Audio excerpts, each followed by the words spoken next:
Sophia Khan, बड़ा दुर्भाग्यपूर्ण है। मैंने शुरू में भी कहा था कि ये किसी प्लेन क्रैश से भी ज्यादा दुर्भाग्यपूर्ण है जब आप उस पर राजनीति करने लगते हैं। ये क्या मौका चुना है सीएम ममता बनर्जी ने कि मैंने सुना है कि वो बीजेपी छोड़ने का मन बना रहे थे और ऐसे मौके पर उनका प्लेन क्रैश होने को गंभीरता से लिया जाना चाहिए। ठीक है, जांच होगी, जांच का विषय भी है, पर उसे राजनीतिक जामा पहनाना, उसे राजनीतिक चश्मे से देखना, उसे राजनीतिक रूप देना, ये कहां तक सही है?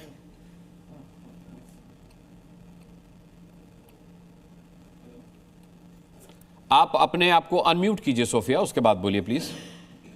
जी, सबसे पहले तो संवेदना है हमारी उनके परिवार के साथ और श्रद्धांजलि देना चाहूंगी। बहुत ही दुखद ये समाचार है, बहुत ही दुखद खबर है जो आज आई है और मुझे लगता है सारा जो देश है वो शोकग्रस्त है।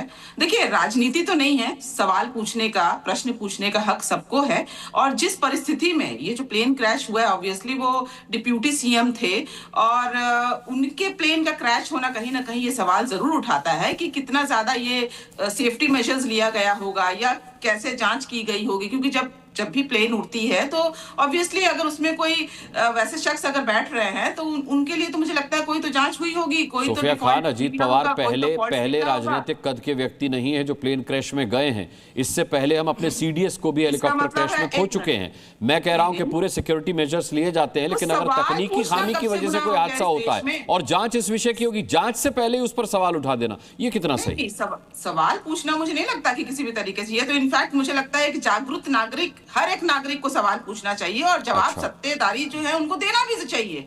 इससे तो भागना नहीं है ना। ये सवाल जब तक नहीं उठेंगे जवाब कहां से आएंगे? क्योंकि देखिए, अगर उनके साथ हो सकता है, हो भी सकता, नहीं भी हो सकता है, ये हो सकता है कि एक नॉर्मल दुर्घटना ही हो। आशा करती हूँ कि ये नॉर्मल दुर्घटना ही होगी, क्योंकि हम कभी भी नहीं चाहेंगे कभी भी हमारे देश में इस तरीके से लोगों के साथ हो। अभी देखिए ना, 1 साल पहले की बात है कि किस तरीके से एयर इंडिया क्रैश हुआ। देखिए, जब देश में लोग अकाउंटेबल नहीं होते, जब लोग जवाब देना नहीं चाहते, सत्ताधारी जवाब नहीं देना चाहते, मीडिया सवाल नहीं पूछना चाहती, तो ऐसे में आम लोगों का या जो अन्य लोग हैं जो इसके बारे में नहीं जानते, उनका सवाल तो उठता है ना। तो आम लोग अगर सवाल पूछते हैं तो उसके लिए अगर ममता बनर्जी ने उनके सवालों को, आम लोगों के सवालों को अगर देश के सामने रखा कि जांच तो होनी चाहिए और बिल्कुल सुप्रीम कोर्ट के सुपरविजन में होने चाहिए, ताकि देश के सामने स्पष्ट हो, क्योंकि अगर उनके साथ हो सकता है तो किसी के साथ भी हो सकता है। अगर इसमें कोई भी मिलावट है, अगर इसमें कोई भी कॉन्स्पिरेसी है, यदि किंतु परंतु सारी पश्चिम बंगाल की राजनीति इसी अगर मगर पर आकर खत्म हो जाती है। लेकिन आपका सवाल जायज है, मैं पूछ लेता हूं। सुशील व्यास हमारे साथ शिवसेना से हैं, शिंदे से।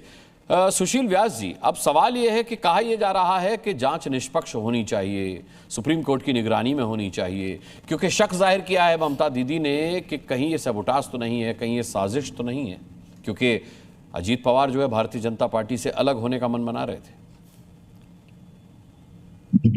अनुराग भाई, जहां तक महाराष्ट्र का सवाल है, ये बहुत ही दर्दनाक घटना आज हुई है। हमारे लाडले मुख्यमंत्री को हमने खोया है और जिन बातों को मैं हमारी बहन अभी कह रही थी, ये अगर मगर से ऊपर उठ करके अगर हम आज के दिन कम से कम ये बातें ना करते राजनीतिक से प्रेरित होकर, और किसी भी दुर्घटना के बारे में जांच तो डीजीसी ये करता ही है। यहाँ पे तिवारी जी एक्सपर्ट बैठे हैं और अभी मैंने थोड़ी देर पहले हमारे सिविल एविएशन मिनिस्टर और एमओएस राज्य मंत्री दोनों ही वहां पहुंच चुके हैं बारामती में। उन्होंने भी कहा है कि डीजीसीए की टीम आ रही है, उसकी जांच करेगी कि आखिर किन हालात में दर्दनाक घटना हुई। तो ये सारी चीजें जब एकदम पारदर्शी तरीके से चल रही है तो उसमें राजनीति की इस तरह से ओछापन लाना, मैं समझता हूं आज के दिन तो कम से कम ये नहीं होना चाहिए था।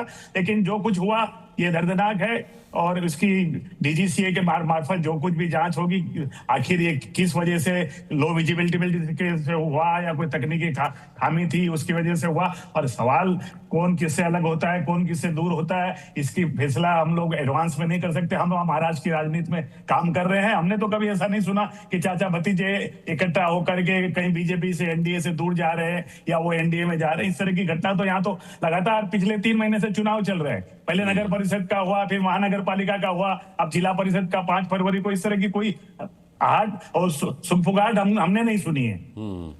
नहीं, चाचा भतीजे साथ नहीं लड़ रहे थे, लेकिन बीएमसी के चुनाव में, निकाय चुनाव में अजीत पवार अलग थे, अजीत दादा अलग थे अपने गठबंधन से। नहीं, दो जिले में साथ में थे अनुराग भाई, पूना और पिंपरी में दो जगह साथ में लड़े। ठीक है।